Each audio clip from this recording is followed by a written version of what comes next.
Hello guys, তো দেখো আজকে কি বানাচ্ছি।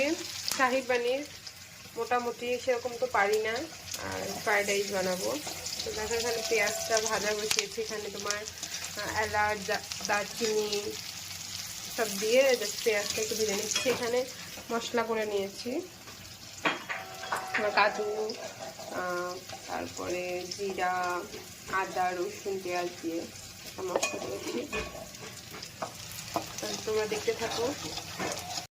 তো এই দেখো পনির রেডি হয়ে গেছে, শাহি পনির। খেতে কেমন হয়েছে তোমাদেরকে খাওয়ার সময় বলবো। মনে হয় তো ভালোই হয়েছে। অনেকে ফ্রাই করে না পনিরটা, কিন্তু আমার মেয়ে খেতে পারে না, জন্য আমি একটু ফ্রাই করে নিয়েছি। দেখো মেয়ে খাওয়া শুরু করেছে। এখানে ফ্রাইড রাইস আর শাহি পনির। কেমন হয়েছে? কত ভালো? হ্যাঁ, অনেক। বলেন দিদি, আপনার কেমন লেগেছে? অনেক টেস্ট, অনেক